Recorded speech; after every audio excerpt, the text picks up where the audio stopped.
We had a good talk at the party last year, I guess. Yes. And we've met over all these years. It's good to finally. We've not done a program in the past, have we? I don't think. I've been there almost 7 years. Oh, yeah. Every year. Yeah, but have we done a television program? No.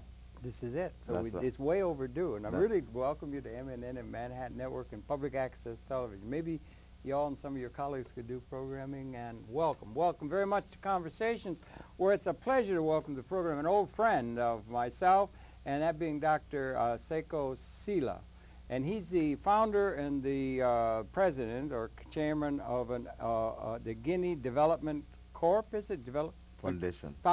Yes. And he's concerned with affairs in Guinea and in Africa, and he's here in the United States. And Sekou Michael, welcome very much to Conversations. It's a great pleasure to see you here on the set. Thank you. We've known each other over the years. We had a mutual friend in Kwame Ture, Yes. and so forth, and we've talked over the years. We get together holiday season, always at this party that we have, and it's really good to talk with you. But I wonder maybe you could. We've got 58 minutes. We're going to show a couple of pieces of tape from Guinea, but I wonder maybe you could share your own personal background, where you were born and raised, and then we'll talk some about the country of Guinea and particularly the Guinea Development Foundation. But could you share your own background, please? Well, thank you for inviting me. Mm. I was born in Guinea, West Africa, the Republic of Guinea, of course, because we have 4 Guineas in the world. Uh-huh. Yes. Well, Guinea-Bissau, yeah. Guinea Equatorial.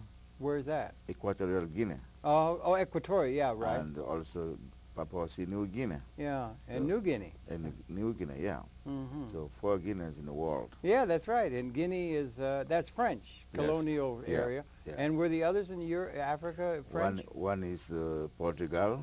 Portugal. Yeah. One is, well, 2 Portugal, 1 Espanol. And then 1 Dutch. And Dutch 1 Guinea. Dutch, yes. So the Europeans carved it up like a That's turkey. exactly, exactly. Yes, right. So, yeah.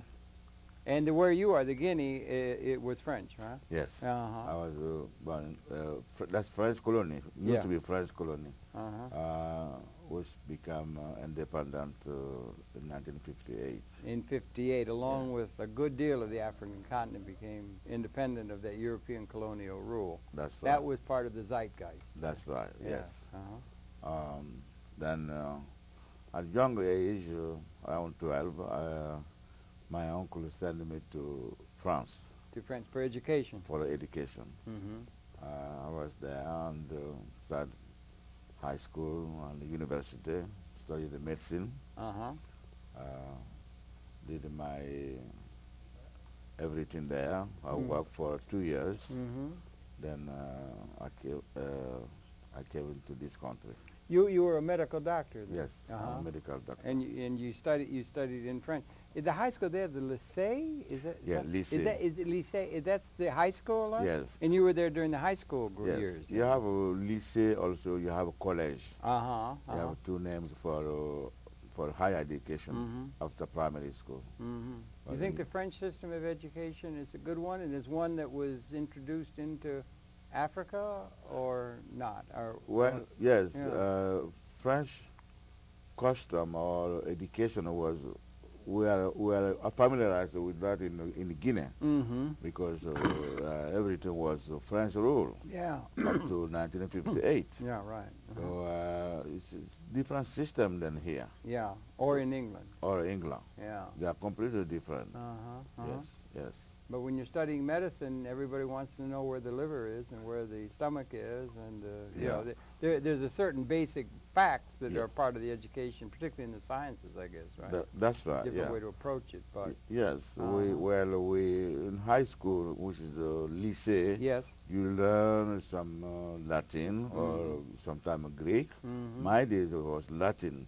If you really want to go into science, medicine. You studied Latin? Yeah. Remember all those irregular verbs? Yes. I can't remember them all. I had to study them, but I forgot them all. Yes, But I guess I was in an American system, you were in a French system, we're still learning the same darn irregular verbs. Right? Yes, and you are taught in the French, and you have some Latin words there, and you know, everything is different from here, from you know, here. we were just chatting about we have a mutual, in a certain sense, interest and even in some case admiration for the country of Libya. Yes. And I'd been there a few times and so forth. And my friend Ali Traki, who I would love to, if you could sometime get together with him, when they made their revolution in 1969, if I'm not mistaken, there were 4 university graduates in the country of Libya, which had been overwhelmingly poor. And Ali Traki was one of those, and he had taken his education in France at the University of Lyon.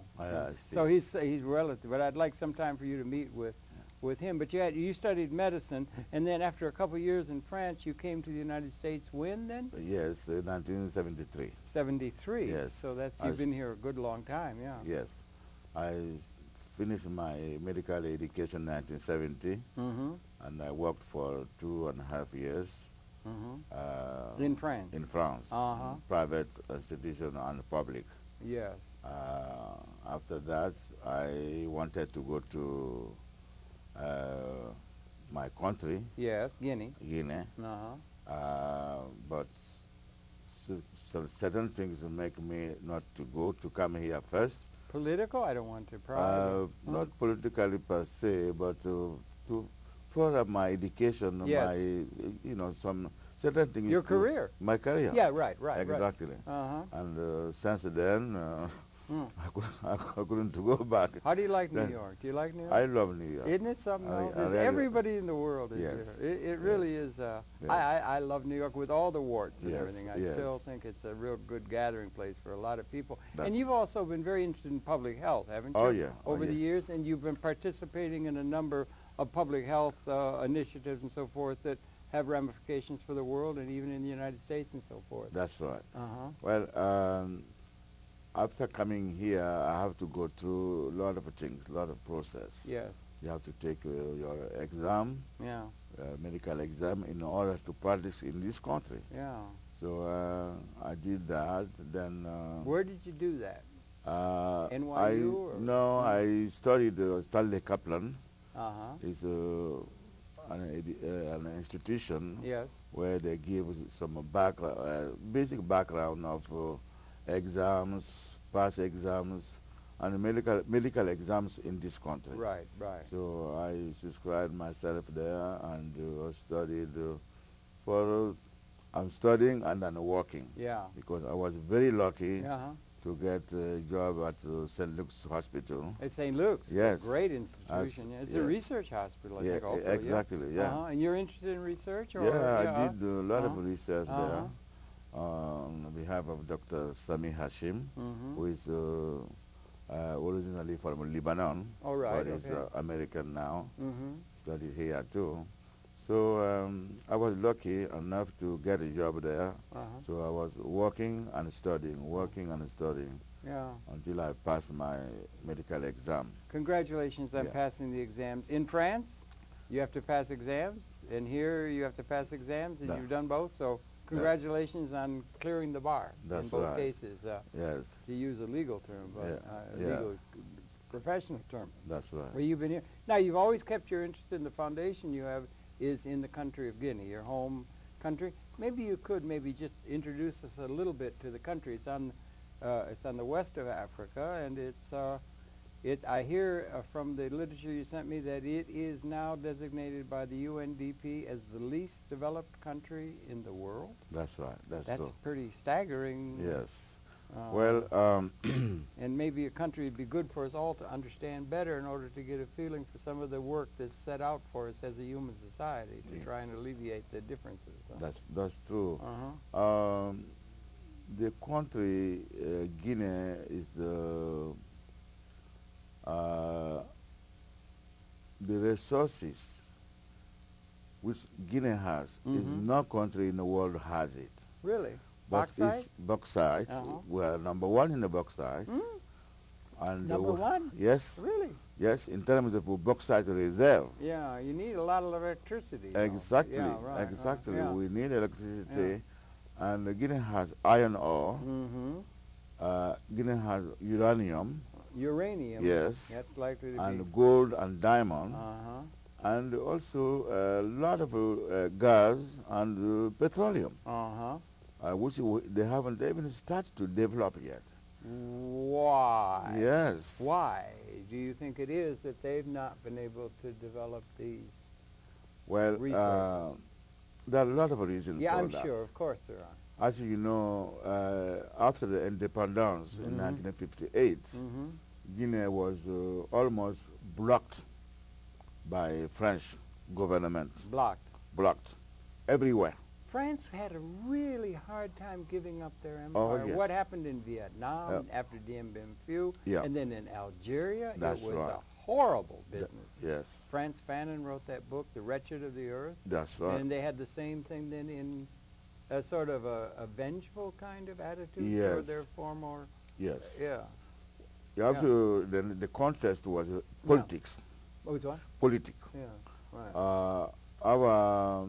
The president of Guinea, then Ahmed Sekou Sylla, when Guinea acceded to the independence, he said to de Gaulle before the vote, we prefer independence in poverty instead of rich and slave.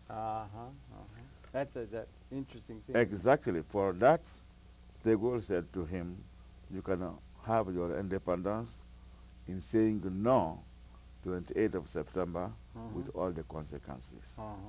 So they really put pressure, negative pressure. Exactly. In a vengeful kind of way? Yes, exactly. Guinea voted no to France in 28th of September 1958. 58. And 2nd of October is the declaration of the independence, declaration. Yeah. De Gaulle told to all the French people who were then in Guinea. Now, were there many? Enter. Were there many French? Like Well, in Algeria, there were yes, a number. there were They a felt number. Like, yeah. More than 20, 30,000. Yeah, and well ensconced, and well positioned, and running things. Exactly. Yeah, Yes. right. That's a common thing of colonialism. Exactly. Big problem still in the world. That attitude. That's right. That European attitude of Ubermenschen or something. Exactly. Yeah. So they were administrating Guinea. It was it was a few Guinean or not that many Guinean who were secretary here and there, but not a big post. Yeah. When Guinea acceded in the independence, it was how many graduates? You can count on with one hand. It was like my friend Ali Traki. There were Exactly. 4. There were 4. Yeah. Libyan in Guinea graduates. at that time, it was maybe 3, 4, 5. Yeah. Not more than that. It's absurd after hundreds of years that should have been the case. That is an indictment that goes really deep, and we should all well understand that colonial partner, they say, okay, we brought you common law, we did this and that and so forth, but it was really having a heavy price in terms of the development of the people that were supposed to be benefiting from that. That's right. That's and it's true. still a problem that resonates in the world today, I think, don't you? Exactly. So Sekou Sylla then have to ask friends. Yeah. He came here in the United States. Eisenhower couldn't receive him because Eisenhower was a friend of de Gaulle. Yeah, right. I know. He had the same problem in Vietnam. Exactly. After Dien Bien Phu. Yeah, that could have become a trusteeship and everything, but then it tied into the communist view of things that was there differently. But there were nationalistic movements all over the world that we didn't really cotton on to as well as we should have. Yeah. Yes. So Sekou Sylla, he was dynamic. Yeah. He was one of the leader in Africa then. Oh, absolutely. Well, that's our mutual friend, Kwame Ture, or people would know as Stokely Carmichael. Yeah. My dear friend, your friend. Yeah, he came from here. Yeah, he came from Jamaica, I think. Exactly, Or Trinidad, I think. He was from Trinidad, Caribbean, Yeah, great, funny. He was really... so funny. And brave. I mean, he would go down and face those dogs in the South and everything like that. Yes. And he took the name of Kwame Ture. Kwame Ture. Yeah, but it was Kwame Nkrumah, right? Ture, yeah. And then Sekou Ture. Yeah. Those are the two people that he admired, and he lived in Guinea. People should realize that's where he lived. I think he was buried there. He died. Yes. Sad to he say. died. Yes. Bob Brown, his friend, I think, was there. Yeah, that's right. And it was sad, but he was a real leader, and he was a very advocate for Pan-Arabism, was he not? Yes, Pan-Africanism. And he always believed in scientific socialism. That's I right. remember that. But he was a grand fellow. Yes. But it was Sekou Touré after Sekou whom Touré, he who, was named. yes, Yeah, okay. because Sekou Touré was the president of Guinea. That's right. And they And become the very independence friendly. leader? Yes. He was the independence leader, like George Washington. Exactly. Right, okay, yes. right, okay. Yeah. Uh-huh. So Sekou Touré has to ask Soviet bloc, Yeah, China, yeah. to help us. Mm-hmm. Because what the French did, they destroyed everything, every certificate, birth certificate. They destroyed all the papers, Really? working papers, everything. Even the birth certificate of Guineans. Really? They destroyed everything. Water supply, the small electricity. Which You mean actual infrastructure they would destroy? Yeah, Blow it up or something? They sabotage, they take the fusibles and all that mismanaged. Scorched earth? Yes. Really? Because Guinea has to say no to France. Uh-huh. Yeah. So Sekou Touré has to ask the Soviet bloc to come and help us to restore the water. And then they called you a commie. Communist. Communist. Yes. Because you would take something from somebody, or the non-aligned nation. That's right. Yeah. That come after that. But you think France was particularly vindictive? Yes. In terms of the colonial power? Oh, yes. I mean, because you had Portugal, you had Spain, you had England. Yes. They came back from the Raj, they came back. But you think France was particularly vindictive and nationalistic? Of Guinea, yes. Yes. Particularly in Guinea. I'd known Algeria. Oh, it was horrible. It still is. Yes. And also, we might mention Guinea is Islamic. Yes. So that's another element. Guinea, then we was mixed. I mean, we have Muslims, we have Catholics, and we have animists. We have all kind of religions. Yeah. They are all Guinean.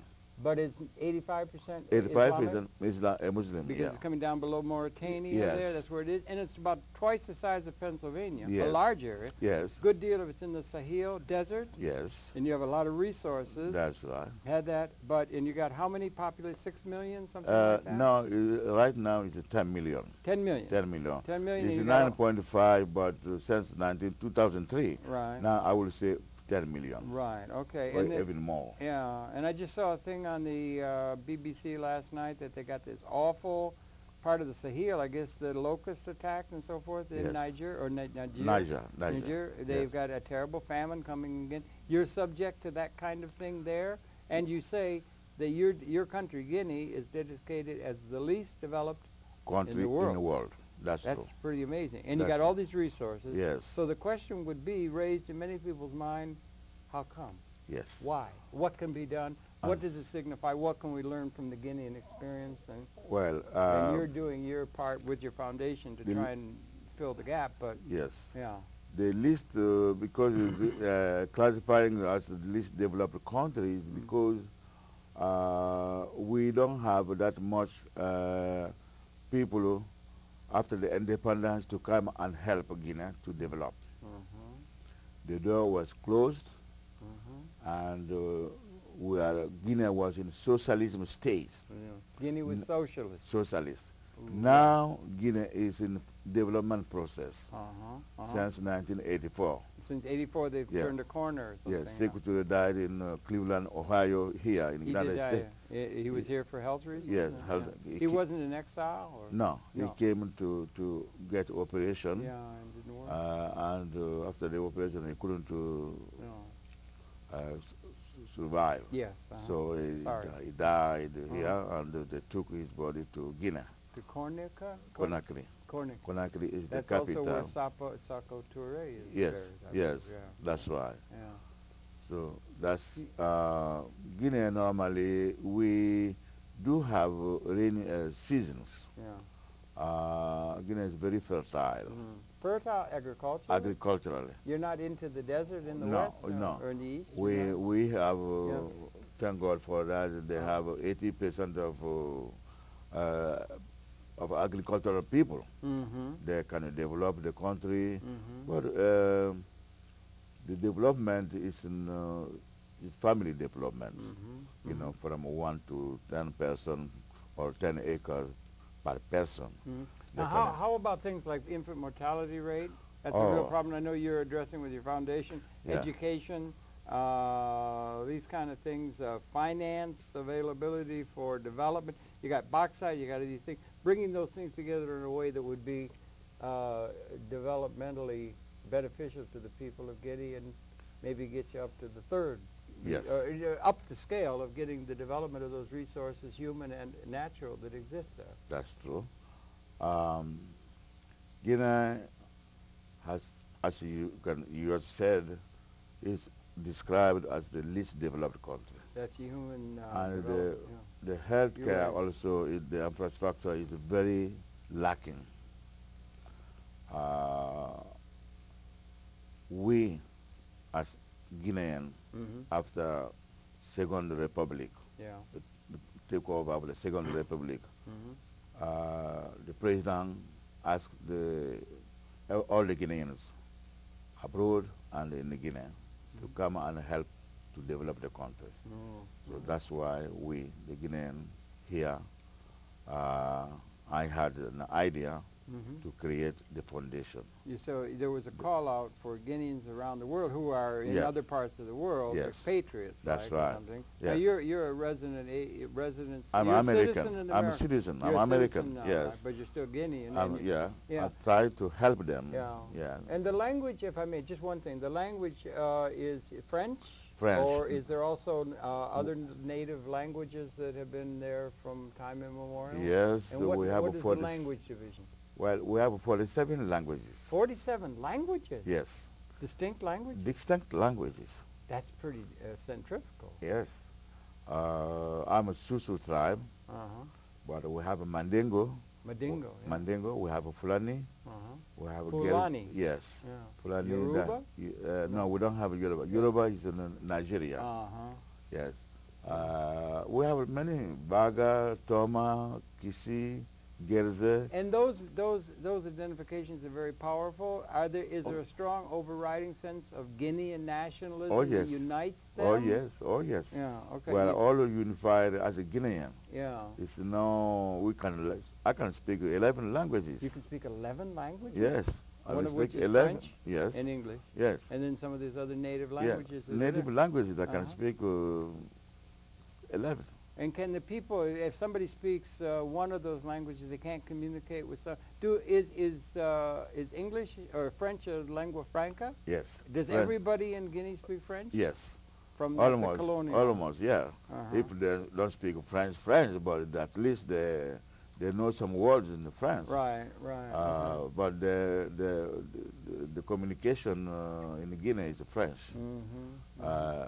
working language. And I said before, it's about twice the size of Pennsylvania. Pennsylvania, very sizable, yes, very large yes, country, and it's on the yes, western end, yes, the bulge there, below Mauritania. That's right. Yeah. We have 94,926 square miles. And 26. Yes. Okay. I'm kidding. Yeah. I'm Twice the size of Pennsylvania. Yeah, right. Yes. Right, so right. it's a big country. Yeah. Now you've got all these problems. Yes. And we have some videotape that you got. Maybe we should talk here about you founded your Guinean Development Foundation. Yes. Maybe you could talk about that, what the focus of and what you're doing. And then we want to show some film footage. We have a little bit of film footage about Guinea that we're going to show, a couple of short clips. But maybe you could talk about the foundation, please. Yes. The foundation was created in 1988 with the Guinean and also the French of Guinea. The purpose is to assist the country Guinea for socio-economic development, primarily health. Health is really essential because you have a very bad, in terms of infant mortality and these kinds of things. It's very high, very high. Infant mortality is 155 per thousand. Oh my gosh, as opposed to, let's say, in the United States, 8.9. Yeah, it's staggering. Is that the highest in the world, do you think? It's the highest in the world, yes. You had a very poignant part on your site. It's a very interesting site. We're going to give the people can get to it. But you said that people in the developed world just assume that health is the normal thing. In these part of the world, lack of health is normal. And there are all these it's the way of life. Diseases, and it just saps energy and everything. Exactly. It's a way of life. Yeah. Diseases.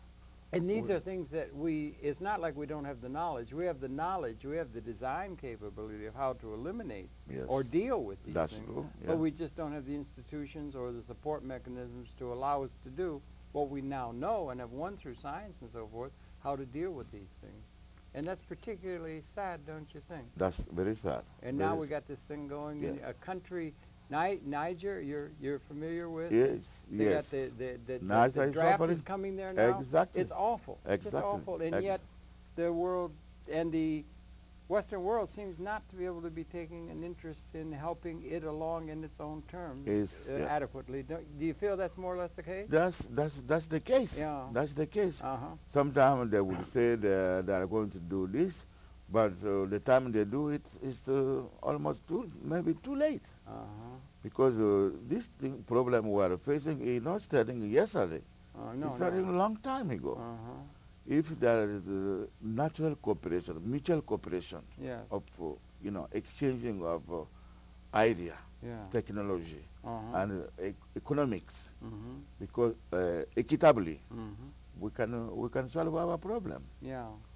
Africa can solve their problem. There was a time in history we had the plague in Europe, remember? And they didn't know what the world it came from, what it came from. They could only do kind of incantations or something. They couldn't do anything. They didn't. But now, in terms of the collective society of the world, we have hard-won knowledge of what is going on, and we know how to deal with it. It makes it particularly poignant that the knowledge is not able somehow to be able to be brought to the benefit of so many of our fellow citizens of this planet. That's true. Yeah. It's sad. That's very sad. And you you try to fill the gap in a certain sense in terms of that with your foundation, particularly in the realm of public health, particularly infant public health considerations. Primary health care. Yeah. Okay. Right. Okay. And HIV/AIDS. And we are attacking everything in the Guinea and health issues. We are working on tuberculosis, malaria. Because as you know, the second HIV/AIDS is because of tuberculosis. Tuberculosis is rearing its ugly head in Russia now. Yes. NIC and everything. Yeah, it's ugly. It's a disease of poverty, I think, often. Yes. Tuberculosis. We had it here in the ghettos of America at the turn of the century. Tuberculosis was rampant. Yeah. Yes. Yeah. So once the tuberculosis, somebody has it. It's easier to get HIV. Is that right? Yeah, because you're lowering the immune system. Exactly. Yeah, right. Exactly. So we working on those to diminish that's screws, because the reality screws is killing almost 300 to 400 persons a day in Guinea. It's interesting, when we had the Robert... I'm sorry, go ahead. Yes, tuberculosis associated with HIV/AIDS. The killer 1-2 punch. It really is, and it's decimating a good deal of Africa. You get down into Botswana and that, and it's really... Or Uganda. They made some progress in Uganda. Yes, yes. And so forth, but that... And then it might be that we just had a big meeting of the G8 countries in Scotland, and we had a big rock and roll concert with tremendous attention being played. Let's pay attention to Africa and the needs of it. But on the whole, the Western powers, as it were, seem not to be very much interested or addressing the problems of Africa. That's true. And I wonder maybe we could talk about the fact that we used to have the Organization of African States. We now have the African Union. Yes. It is being formed under a good deal of the impetus of Mr. Gaddafi in Yes, Libya, I yes, think. yes. And also Nelson Mandela in Yes. South Africa. They combined. That's right. And that is something that is encouraging from your perspective, that the African Union is taking an interest in the affairs of Africa in a way that the whole world should be. Yes. But that that there's somebody's paying attention to that, particularly with the resources to really address it effectively. Or could you talk to that? Yes, and Africa normally shouldn't suffer as they're suffering now. Okay. Because they have a lot of natural resources. Absolutely. If they have assistance, that's work together in technology, because all the natural resources can be exploited, and the partners can have their share, and Africa also can have its share. Africa is very rich. not only Guinea, but if you look South Africa, Yeah. where they used to mine golds and diamonds and all kind of They have tremendous resources. Yes, yes. But there's lack of understanding. Yeah. Uh-huh. Sometimes you do get some contract with some countries, but when they come, instead of really doing the necessary things for the country, they just take They just what take. they want to take. Well, didn't the colonial powers tend to do They that? did the same Didn't thing. the colonial powers tend to? They Yes. brought some things, Yeah. and they thought that they had a white man's burden Yes. to do, that kind of attitude. But on the whole, they took from that, and now in neo-colonial terms, those corporations and so forth will only be interested in places where they can reap a good, steady, guaranteed profit from the land rather than really developing the land itself. Is that a problem? That's the problem. That is a problem. Yeah. Right? So the people that have the assets and the capability seem not to have the inclination to help the masses or the people that aren't already wealthy, right? We have Alcoa, for example, or Alcan of Canada. Yeah. They're in Guinea because of the bauxite. But they only concentrate in bauxite. Where they can reap a profit. And there are so many things to be done in Guinea. Yeah. And schools, healthcare, all kinds of things, education. And but they are not a part of that. They're just concentrated. Do you think the African Union is a good thing? It's a good thing. It is largely the vision, I think of it now, of Muammar Gaddafi. He's taking a great interest in Africa, and they do have resources in Libya. It's one of the countries of that part of the world that has some real resources. That's true. We're setting up bank systems and so forth to be able to help. Libya itself. You like Libya by and large. And the people of Africa, like Libya very much. The people of Africa, you're in touch with them. You're here in America, but you're in touch with them. Yeah. On the whole, they would tend to have a positive view of Muammar Gaddafi, whereas in this country, as you know, he's been scapegoated. I know. That sort of thing, I know. Sanctions. Gaddafi is helping Africa in all levels, especially education. All right. That's very important. Education. If some people will give a donation for so, but if you can help to educate Africans to do what they're supposed to do for themselves, I think that will be the best.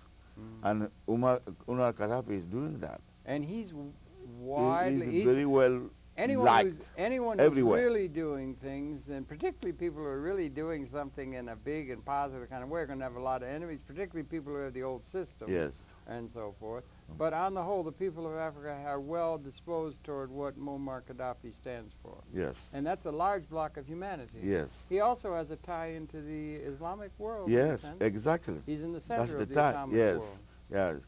Most of the Arabs are down in Africa, actually. People don't realize that's true. So he's got a position, and he has a progressive philosophy, Jamahariya notion. So he could become a really important person in a historical sense, possibly. He's a very important person. Yeah. He's a very important person because in the Islam world is one of the greatest. 1.3 billion people, all the way out to Indonesia. Exactly. Yes, and what the Libya do for the African countries is no other Arab country can do. Not what? Other countries can do. Other African cannot do. Saudi Arabia, they have a lot of wealth, but they don't do like Libya doing for Africa. Libya spreads it around. Libya is the best for Africa. It's my them. My friend Ali Traki is the one who's the director of that African initiative for Libya. We should try and introduce, if we can, I would like to. I would like to meet him, because they have meetings there, and they just had a meeting of all the heads of state of Africa just recently there. But anyway, that's a part. And then so these are all developments that are going on, and the Western powers, by and large, are not concerned with that part of the world in any kind of a degree like they ought to be. They allow these famines to go on, what's going on in Darfur and so forth, and they don't seem to have a vision that resonates well with that. No, the G8, they have decided somehow that they will eradicate the uh, the the loans, Yeah. which some African country has. Some of the most Yes. disadvantaged. Yeah. The debt Yeah. eradication. Debt relief. Yeah, there's some of that. Yeah. that has been taking place. Yeah, that's something. And but what really Africa needs is to help them for this disease, HIV/AIDS. Yeah, right. It's horrible. It's really it's because it can immobilize the whole part of a society, Yeah. and without it being productive, it's almost nil. It can kill a lot. It's killing. Yeah, it's a metaphor for many people that the system that's in place and calls itself legitimate, they're led by the United States of America and feel they have a legitimacy in a historical sense of the movement of history, that it serves well only the really few on a scale, maybe the top 20%, and other people are in a certain sense relegated to wage slave status, or they don't have a philosophy or a system that's able to be inclusive of the whole of the system of the human society. Yes. They're interested only in the interests of the few at the top. Yes. So in countries all over the world, you have a plutocratic few who rule. That's true. Here too. Yes. And you do not have a vision of involving all of the people in a way that perhaps the times both allow for in a unique new way given the technology, or even requires if we're going to continue to exist in a world where we have weapon systems that can destroy the species. Yes. They don't have a vision adequate to what the times require. That's true. The only thing they do sometimes is to sell to some African countries weapons. Yeah, it's usually all To manufactured destroy here. themselves, to create wars, and that's not the way to assist for development. Yeah, it is a way, but it's not the preferred way. No, not at all. Yeah. Yeah. One of the problems is we don't have enough time. It's so good to see you, Sekou. It's really good to talk to you. And these are huge issues. But you did bring in some videotape. Right? Yes. Now, maybe you could talk to what the videotape is. That we're going to have. We have a couple, I guess, little brief pieces that we're going to show. Yes. But maybe you could tell us a little bit about what we're going to look at as we show this videotape. Well, the videotapes are going to describe Guinea and the problem of Guinea for development.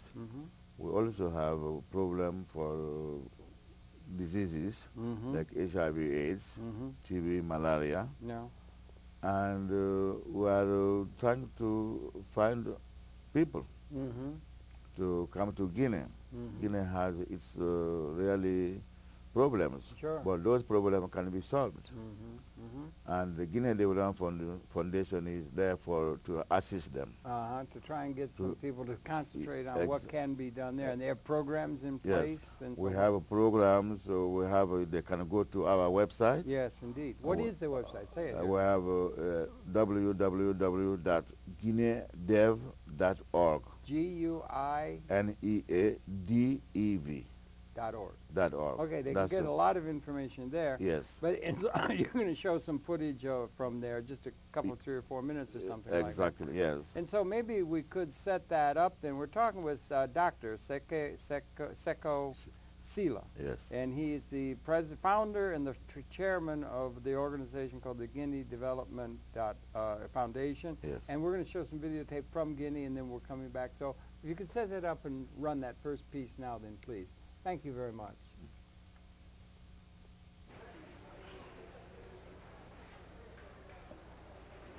So this is, I think we're going to be talking. Okay. So this is showing, you can see the television. So this is showing, are you familiar with it? Yeah, that is one of our hospitals in Guinea, which is in renovation process. This is a hospital. This is one of the foundation hospitals, or a hospital. A hospital, which we are helping to restore. Because the whole Guinea, we have 2 hospitals, 2 what big is the hospitals. climate like? Climate? Climate, yeah, the weather. The weather is 2 weathers, 2 tropical, rainy and dry season. But is it heavy humidity, heavy Heavy heat? humidity, yes. It's And like heat. New York. It's like Bad as New York in August. Yes, it's very humid, like Oh, New York. oh my No, God. Miami, sorry. Please don't. Worse Yeah. than New York even? Yeah. Well, imagine, So, okay. Just have that in mind as we watch these, yeah. yes. And this then, Sekou, what is this? That is a hospital which we're renovating. And those are doctors. These are all doctors Yes, trained. yes. Is there a medical college in Guinea now? Guinea, yes, we have a medical school. And is that in Conakry? Yes, in Conakry. Law school, engineering. Guinea is coming from the long way. Yeah, right. That, the education is one of the primary goals for the government. Yeah. Even Sekou Sylla's government. Sekou Sylla was a politician. Yes, I know. But and a liberator. And a liberator, exactly. Yes. Exactly. He's a hero in Africa, not only we for had our Guinea. George Washington, yes. Not only for Guinea, but the whole Africa. Yes, I because understand. he's one of the presidents who created the African unity. All right. With the Kwame Nkrumah, He would approve of Muammar Gaddafi's moves, you think? Oh, yes, Yeah. definitely, yes. Yeah, okay. Yeah, he was a friend of Muammar Gaddafi. Okay, okay. Very good friend. Yeah. And all the past presidents, Liberia, Topman, Tolbert. So this is still the hospital now? Yeah, this is the hospital, yes. It's the oldest hospital. This is called, that is, I think it's Donka.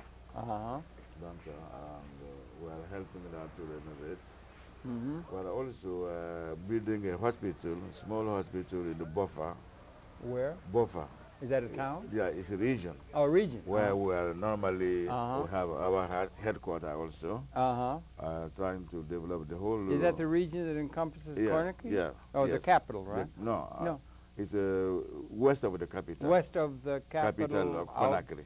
Does it go right to the sea? It goes right to the sea? Yeah, Guinea is with Atlantic Ocean. Yeah, so it must be pretty. It must be a nice seaside, right? Oh, yes. Oh, yes. Tourists? Maybe we have tourists? a lot of beaches. We have a lot of tourism coming now. Yeah. They come from Europe or where? Europe, and also we have some companies from America. Are you getting high-rise high hotels and things like that? Oh, yeah. Coming? Right now we have at least 3, 4, 5 big hotels. 4 stars and. How far from the sea is the Conakry? Is that the pronunciation? Conakry is the capital. Is that on the sea? Yeah, or? yeah. It is. Commercial, cultural, and socio-economic. Yeah, and you got how many people in country at large? At large, 10 million. 10 million, and how many live in Conakry? Conakry, 1.5. 1.5. So that's really the center of activity and so forth there, and the airport and all that sort of thing. Yes. And it's twice the size of Pennsylvania. Yes, that's and right. it's got a lot. So it's development along those, but they still got these tremendous problems. You say they're beginning to develop their own doctors and their educational system and that. The lower educational systems are in place. Are they benefiting from communication? Yes. And so forth? Well, everything is coming in now. The communication system, electricity, which really is electricity getting around the country? We're in the process, and that's one of the bigger problem, but is getting solved now. Electricity is really important. Yes. We had in the United States, Mr. Franklin Roosevelt started rural electrification program. It was if they get electricity, because so much of the world is dependent upon electricity now. Yes, and you hardly can develop a country without enough electricity. How do they develop electricity in Guinea? Is it coal-based, hydro? Hydro. You got sufficient for the hydro? Oh, yes. Is there a large hydroelectric capability? Oh, yes. Is there enough to where you could process the bauxite or not? Yes, they are building now the largest hydroelectric power. Where? Near the... we have Kunkure, we have Sapiti, we have Kaleta. Those are the main seats which they are in process. Could they ever get to be where they would manufacture significant amounts of aluminum, or is that too hard to consider? Do they export the bauxite, or are they able to refine it and use it there, build an industry around aluminum? They do export bauxite, also aluminum. Both? Both. So they have to have a lot of electricity to process the bauxite? In 2 areas. In Fria, the Peshne, they do process bauxite. And also Boke, they do also process bauxite. So there are some certain amounts, certain amount of bauxite which can be exported. Yes. Certain amount of aluminum which can be exported.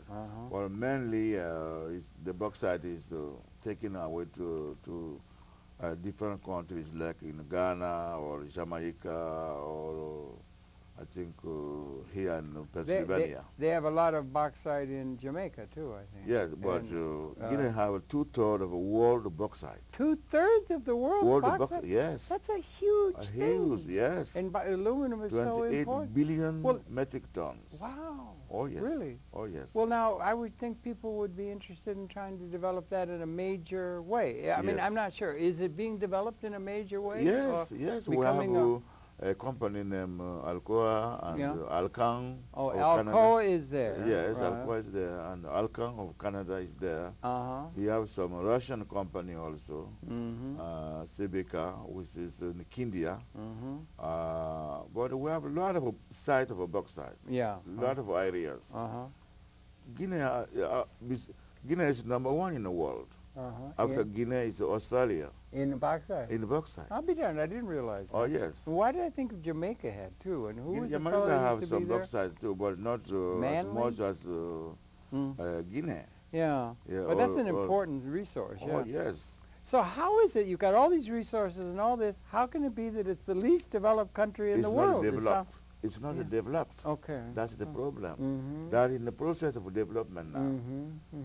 We have all kind of people now coming down for development. Well, now, these people are Western banks, Western multinational corporations. Of course, yes. And are you able to have sufficient power, if that's the right term, for the Guinean people who live there and have lived there and are part of that, enough power to negotiate, as it were, an adequate arrangement with the people who are coming in to exploit the resources, human and natural, that you have, in order to benefit the people rather than just the expatriated profits of the company and the market capitalists coming in, making investment there to want to just expatriate their profits? How is the power relationship between you and the sources of foreign capital and so forth? Well, I know some. I don't know. I don't know all of them.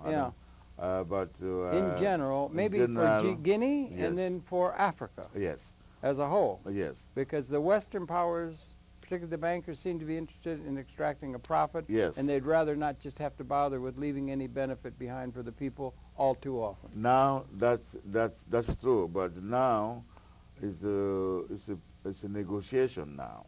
They have to negotiate. Okay. Most of the development has to be negotiated, especially the field of bauxite or iron ore, which Guinea also has some large reserve of iron ore. Iron ore. And uranium. Uranium. Yes. Uranium. Yes. 235. Yeah, exactly. So that's going to become a major source of fuel for atomic generating plants. Exactly. Yeah. So Guinea has to really negotiate all those things with Western Now, did they have partners. sufficient power to negotiate with these multinational corporations and so forth? Because very often those colonial-like or neo-colonial elements used to send in the Tommies to put down any opposition to what the colonial powers wanted to impose. Do you not have a memory of how that was the case? That was the case then. And is it still continuing? No. That has been changed now. All right. Now you have a company. You want to come and do something in Guinea. You negotiate with the government. You can come there as a partner, and Guinea has a 49%, you have 51%, or vice versa, something like that. So you think it's in pretty good balance in terms of I that? think so, Better yes. balance, I think so. It's better balance now than the colonialism time. Yeah, well, let's hope. Oh, yeah, definitely, yes. But you still have very often the situation where you have these overlords who claim to have the technology and the know-how, so they never can let it be put in the hands of the people because they know how to do it. I just saw, could you tell me about what's going on in Zimbabwe? Mr. Mugabe, he was a revolutionary leader, and they made a revolution, and then I saw, they got these things going on. There's trouble with Britain and so forth.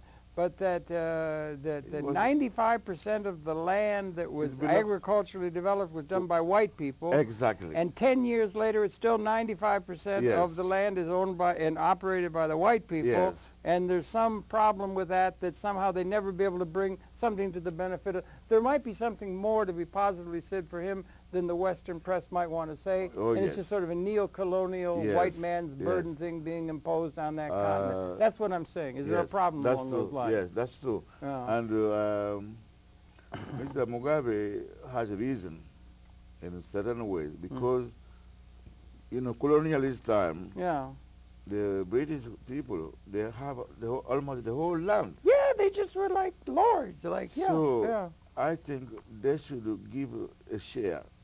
They should take a Well, they will claim that we know how to do it. Yes. You people don't know how. That's You're going to true. starve because you don't know how. We have to do it, and just you will run everything, and you sit in the back of the bus. Yeah. I mean, that's the attitude they have toward the world population. Exactly. That's that's the biggest problem in the world. That is the big or problem. one of the biggest problems. Yes, and Mr. Mugabe has to negotiate among the parties because there are a lot of Africans, Zimbabweans, who can develop maybe 1 acre, maybe 5 acre or 10 acre, but at least they should have a share of the land. Instead of you it can't still all give being 5,000 acres to somebody and leave the rest of the. That's the model. They said a thing in the United States of America where the people who are wealthiest, that the people who are at the top are getting overwhelmingly wealthy now, separating themselves, and so everything goes to those who already have the assets. That's true. And that's the world is set up to benefit the plutocrats who run the world. That's true. And it shouldn't be that way. Shouldn't be that way. No. We have to change. But you're saying there's enough bargaining power in the case of Guinea and other countries in Africa to negotiate for and in the interest of the masses of the people. But the masses of the people do not seeming to be very well served by whatever is going on in the historical development. Guinea's the least developed country in the world. That's not so good. There's something wrong there somewhere, no? Yes. The classement of Guinea is true by the United Nations, but if 5 years or 10 years from 1993, it's some improvement since then. Yes, it's some improvement, but it's going to continue. What about the improvement has to continue? What about the problem that you hear from the Western powers, that the problem is you have corruption? You have governments that are African and they are corrupt. They take it all for themselves, and in no sense giving anything to that part of the world, because it will just be taken by the few who own all the resources and guns, and they will deposit in their own personal accounts and Swiss bank accounts, much like the rest of the world does, but it's particularly egregious there. And they say that's why we shouldn't have anything to do with it, because there's so much political corruption. Is it true? And some part of it is true. Yeah.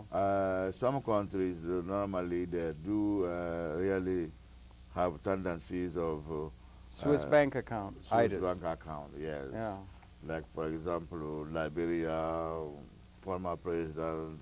But as a general theme that is put out by the West, for a reason not to be concerned with them, the people. Well, they can take that for the people. That is wrong. Well, you could take it and say it even applies to this country. If somebody were from Mars, they could say this country is the same. Everything's going to the super wealthy and not benefiting the masses. Yeah, except in gradations, I guess. Yeah.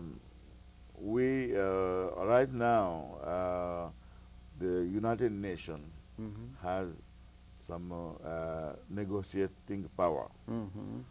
The UNDP. How much they have. Oh, yes, UNDP, United Nations Development Program, which goes to a lot of countries. I don't think that's going to last after Mr. Bolton gets in there. Oh, he's going to tear it down. I hope not, because I think they have a lot of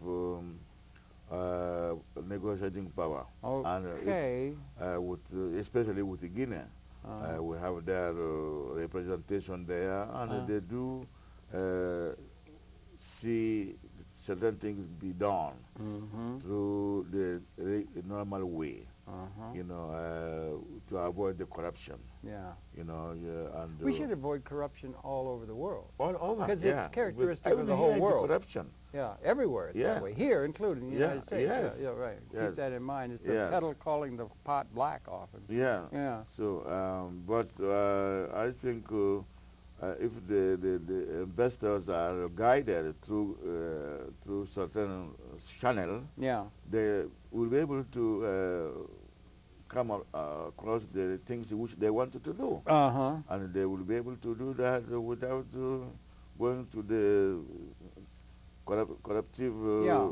channels. And there should be, and they can help provide some guidelines Yes. that do make sense, because there are a lot of people of goodwill who would like to see the thing done, and there is something to be said for, you don't want money going down a thing where it's just going to benefit a few, that sort of thing. So there would be probably a lot of people in the world who would look for a new way in which things could be done on a planetary scale. Yes. And it would seem to me some of the people that are thinking along those lines are people like yourself, if I may, because you have a foundation, you have a board that oversees this, you have reporting on what's going on to benefit in a way that actually gets to the people. That kind of thing is really needed throughout, in all parts of Africa and the world, for that matter. Yes, we do. We, as a foundation, we have advisory boards and executive boards, and we are, you know, audited and by, you know, people who can donate to our foundation, our cause, because we are trying to really. And you're in if I may, you're in touch with fellow people who are concerned with Africa that are in a similar situation. You know who the people are, and you can get word gets around about where the good examples are and so forth. I would presume. Yes, we do. Yeah, that's important that it's socializing with the people that are concerned with that. Exactly. Okay, and you have links to some of that on your site. Yes. And we do have some links, yes. But we need more. Yeah, more, and there should be more. And maybe you should get a program on public access television. Well, we will. Gosh knows there has to be some people speaking for the people of Africa more, because we're all from Africa. We're all Africans ultimately. That's true. Yes. But maybe you could do it. And welcome very much to Conversations. I really thank you enormously for coming in. It's so good to see you. And like always, you can only get so much in, but it's your pleasure to have had the perceptions then of Dr. Sekou Sylla. And he's founder and chairman of the Guinea Development Foundation. Happy to have been able to share those perceptions with you. Thanks a lot, Sekou, for coming in, and look forward to seeing you over right on into the future. And we invite you to tune in. We'll be coming back in tomorrow. That's it for this program. And once again, Sekou, so good to see you, and thanks a lot for coming in and sharing the perceptions. Thank you. So you got your work cut out for you in terms of this. Is it? How are things going? How long has it been the foundation now? Since 1988. 1988. Yes. And it's getting solider and solider and okay. Right now we have a lot of helpers. Vice presidents have come to, you know, in big numbers. Yeah. To, you know, assist in any way they can. Yeah, good. Well, maybe you could do a program here. Yes, put it on public access. Yeah, maybe you could. Well, we'll give you the literature. You can see about it. We will look into